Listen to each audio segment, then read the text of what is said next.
Buenas tardes a todos, muchas gracias. Jordi otra vez aquí y sobre todo muy agradecida porque cada vez que vengo crezco, aparte de edad, en conocimientos. Cuando mis pacientes se sientan en la consulta y me preguntan, ¿qué es un internista? Porque claro, uno está acostumbrado a escuchar lo que es un cirujano, un ginecólogo, un pediatra, y cuando los pacientes me preguntan, ¿pero qué es un internista? Entonces, como somos muy científicos, pues hay definiciones, ¿no? Entonces le digo, bueno, que es una especialidad en que consiste en la atención clínica del paciente completa, científica y que integra aspectos fisiopatológicos y anatómicos para poder encontrar el diagnóstico, el tratamiento mediante el uso adecuado de las herramientas que tenemos disponibles. Y la cara de los pacientes se queda como la de ustedes. Entonces, intento otra explicación, les digo cuáles son nuestros objetivos, les explico qué es guiar al enfermo en medio del entramado sanitario, apoyado en otros, en el conocimiento de otros especialistas, que generalmente son pacientes complejos, que servimos como centro de derivación de los médicos de familia, que tratamos enfermos con enfermedades difíciles, pero como que el paciente sigue, ¿no? Con cara como diciendo sigo sin entender a qué se dedica. Entonces, bueno, haciendo un poquito de historia, la siguiente, se empieza a hablar de la medicina interna a finales del siglo XVIII, cuando, 19, en el año 1880, cuando, aparte de el estudio en las universidades, se empezó a hablar de la medicina hospitalaria y empezaron a dividir las especialidades en quirúrgicas y no quirúrgicas, las especialidades clínicas. Y no es hasta el año 1880 en que se cree que en Alemania un médico que se apellida Strambel escribe el primer tratado de medicina interna. Y es recién en el año 1882 en el que se hace la primera reunión o el primer congreso de medicina interna. Cuando los pacientes siguen un poco sin entender a qué nos dedicamos, les pongo como ejemplo lo que sigue y a los que les gusta la televisión saben quién es el Dr. House, y este médico es internista y se apoya también en un grupo de compañeros que dentro de lo que es el manejo clínico, o sea, no quirúrgico de los pacientes, se nutre del conocimiento también de sus compañeros para poder llegar al diagnóstico de enfermos con enfermedades complicadas, de difícil diagnóstico y difícil tratamiento. La siguiente. ¿Y qué hace una internista metida en el mundo del dolor? Cuando en el año 2008 hubo una crisis en Ibiza de oncólogos, como muchas veces ustedes tienen también en Menorca, crisis de especialistas, no hay. Entonces me pidieron si podía llevar a cabo el tema del control de los pacientes oncológicos en la hospitalización. Claro, fue la primera vez que escuché hablar del dolor como enfermedad. Yo hasta el momento trataba hipertensión arterial, insuficiencia cardíaca, colesterol, asma bronquial, pero el dolor para mí en ese momento era inherente a una enfermedad.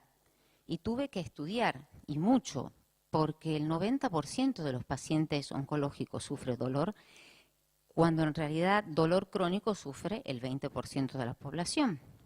Entonces, me di con una gran dificultad y que dije, qué suerte que no soy la única que la tengo, porque el doctor Jordi Moya siempre me enseñó que el dolor no se puede medir y no se puede ver. Y yo estaba acostumbrada a usar elementos a través de los cuales podría medir. Podía medir la tensión arterial, puedo medir el azúcar, puedo medir el diámetro abdominal y saber si va a tener mayor o menor riesgo de enfermedad cardiovascular en paciente, pero en dolor eso no lo tenemos. La siguiente. Entonces, aprendí que lo fundamental en el diagnóstico y el tratamiento del paciente con dolor crónico es la historia clínica. Y ahí sí que puedo, como internista, los internistas podemos aportar mucho porque la fuente principal para poder llegar al diagnóstico y el tratamiento correcto es el paciente. Y desde el principio de las charlas escuchamos hablar del tema del empoderamiento del paciente en el tratamiento de su enfermedad. pero justamente para poder ayudarlo tenemos que conocerlo. Es fundamental saber que el dueño del dolor es el paciente. Entonces, él será el que nos dará la mayor cantidad de información para poder ser efectivos en su seguimiento. La siguiente. Con respecto a cómo llegamos a llenar su historia clínica, ya sea virtual o en papel, como hacíamos antes, es hablar con el paciente y registrar absolutamente todo, desde las alergias hasta qué tratamientos ha recibido para no ser reincidentes y volver a cometer errores si le han dado efectos colaterales, qué es lo que le ha hecho efecto, qué es lo que no le ha servido, a qué se dedica, cuál es su entorno. Se ha hablado mucho, han hecho mucho hincapié Maribel y Julia en sus exposiciones con respecto al apoyo que necesitamos del entorno y saber a qué se dedica el paciente para poder saber si va a poder volver a su trabajo habitual o va a haber que adaptarlo. Y con respecto al dolor, el tiempo que lleva de dolor, la intensidad, que lo calma, que lo agrava, como para poder entender y acercarnos a la causa y así acertar en el tratamiento. La siguiente. Lo que sigue es una exploración física, siempre orientada a la zona donde el paciente tiene el dolor, pero también es importante que hay dolores referidos que vienen de otra región y que de la información que nos dé el paciente podemos llegar a un diagnóstico correcto y el mejor tratamiento. La siguiente. Y con respecto a las exploraciones complementarias, es fundamental, como explicaba recién el compañero, antes de poder pautar un tratamiento, saber cómo está el riñón de ese paciente, el hígado de ese paciente. También nos va a dar mucho la información con respecto a perfil reumatoideo, a su situación hormonal, porque hay medicación para el dolor que cambia el eje hipotálamo hipoficiario, provocando alteraciones hormonales y otras veces inmunitarias. Y apoyo en las imágenes. Pero esto siempre complementario a la información que nos dio el paciente. La siguiente. De un diagnóstico correcto tendremos un tratamiento efectivo. Y algo que tuve que aprender, porque los que son anestesistas especialistas en anestesia, reanimación y tratamiento del dolor, pero yo ya empecé de mayor a dedicarme a esto, es creer en el dolor del paciente. Es muy difícil para los médicos que no se dedican al tratamiento del dolor entender. Hay que estudiar mucho y hay que ponerse en el lugar del otro y sobre todo eso, creer en el dolor del paciente. La historia clínica detallada, como les comentaba antes, evaluar constantemente la calidad y la cantidad de dolor antes, durante el tratamiento y después de algún tratamiento intervencionista, como planteaban, para saber si tengo que disminuir o mantener dosis de medicación. Siempre examen físico minucioso y evaluar el estado psicológico y social del paciente para saber en quiénes del entorno nos podemos apoyar para ayudar al tratamiento en ese paciente. La siguiente. Los elementos que yo entiendo que son fundamentales para el éxito. Ya hablaron del ambiente, no solamente del ambiente familiar, sino del ambiente en el que uno asiste al paciente, ponerse en el lugar del otro. El lenguaje no verbal es fundamental. Muchas veces uno sabe cómo está el paciente desde el momento en que abre la puerta y cómo entra a la consulta. Si entró en silla de rueda y 2 meses después ya viene andando con un bastón, aunque el paciente diga yo sigo con dolor, pero es que ya me está diciendo que está un poco mejor. O cuando manifiestan, bueno, uno los ve en la cara, en los gestos. Y es fundamental, como ya plantearon los compañeros, el tema de cómo influye ese dolor en todas las situaciones vitales de esa persona. Apetito, sueño, relación social, su trabajo. Sí. Para tener éxito, lo fundamental es no demorar el tratamiento, o sea, intentar el tratamiento analgésico precoz y si podemos prevenir, todavía mejor.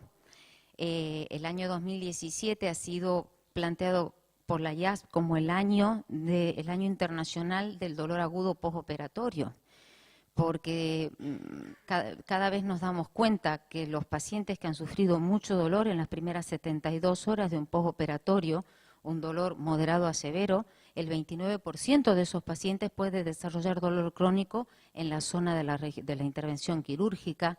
Entonces, el tratamiento analgésico tiene que ser precoz y adecuado.